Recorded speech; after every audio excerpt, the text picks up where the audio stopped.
টেকনাফ সীমান্ত দিয়ে ইয়াবা বাংলাদেশে আসে, আবার উত্তরবঙ্গের সীমান্তগুলো দিয়ে ফেন্সিডিল বাংলাদেশে প্রবেশ করে। তো মাদকের সাথে বলা যায় যে আমাদের আইন শৃঙ্খলাও জড়িত।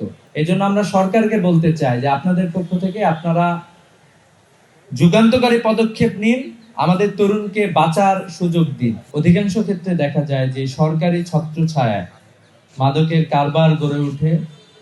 যারা মাদকের সিন্ডিকেটের সাথে জড়িত তারা আমরা অতীতে সরকারেও দেখেছি এক বদি কি পরিমাণে বাংলাদেশে ইয়াবা সহ অন্যান্য বিষয়গুলো সাপ্লাই দিয়েছে। আমরা সরকারকে এটার সাথে জড়িত দেখি, আমরা বিভিন্ন রাজনৈতিক সংগঠনগুলোকে মাদকের কারবারির সাথে আমরা জড়িত দেখতে পাই। আমরা এটাও দেখতে পাই যে আমাদের সীমান্তগুলো মাদকের অভয়ারণ্যে পরিণত হয়েছে। যে কোনো সীমান্তবর্তী জেলায় গেলে দেখা যায় যে সীমান্ত দিয়ে বাংলাদেশে প্রচুর মাদক প্রবেশ করে। এক একটা সীমান্তে এক এক রকম। টেকনাফ সীমান্ত দিয়ে ইয়াবা বাংলাদেশে আসে, আবার উত্তরবঙ্গের সীমান্তগুলো দিয়ে ফেন্সিডিল বাংলাদেশে প্রবেশ করে। এভাবে করে আমাদের তরুণদেরকে ধ্বংস করে দেওয়ার জন্য সব ধরনের আয়োজন চলছে। আমরা সবাই জানি আফিমের যুদ্ধ সংগঠিত হয়েছিল। অন্যতম একটা কারণ ছিল যে এই মাদক দিয়ে চীনের যুবকদেরকে নষ্ট করে দেওয়া হয়েছিল। চীন আর মাথা তুলে দাঁড়াতে পারছিল না।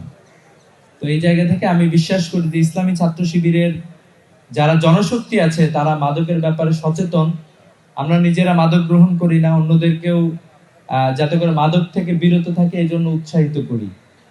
তো আমি মনে করি যে আমাদের মাদকের বিরুদ্ধে যে আন্দোলন, এই আন্দোলনটাকে আরো বেশি বেগবান করতে হবে। বিশেষ করে মাদক শুধুমাত্র একটি ব্যক্তিকে ধ্বংস করে না, একটি পরিবারকেও ধ্বংস করে। এবং ঢাকা শহর সহ বাংলাদেশের যত জায়গায় ক্রাইম হয় কোনো না কোনো ভাবে মাদকাসক্ত লোকজন এই ক্রাইমের সাথে জড়িত থাকে। তো মাদকের সাথে বলা যায় যে আমাদের আইন শৃঙ্খলাও জড়িত। বর্তমান সময়ে আমরা দেখতে পাচ্ছি যে আইন শৃঙ্খলার মারাত্মক অবনতি সংঘটিত হয়েছে এবং একের পর এক হত্যা খুন সংঘটিত হচ্ছে। তো এইগুলোর সাথে মাদকের একটা সম্পর্ক রয়েছে। এজন্য আমরা সরকারকে বলতে চাই যে আপনাদের পক্ষ থেকে আপনারা যুগান্তকারী পদক্ষেপ নিন, আমাদের তরুণকে বাঁচার সুযোগ দিন, আমাদেরকে মাদক থেকে আমাদেরকে বিরত থাকার আপনারা একটা সুযোগ করে দেন। আর সেই সাথে ইসলামী ছাত্র শিবিরের যে কার্যক্রম, মাদকের বিরুদ্ধে তো আমরা না বলতেছি, সেই সাথে ঢাকা শহরে আরেকটা সমস্যা তৈরি হয়েছে।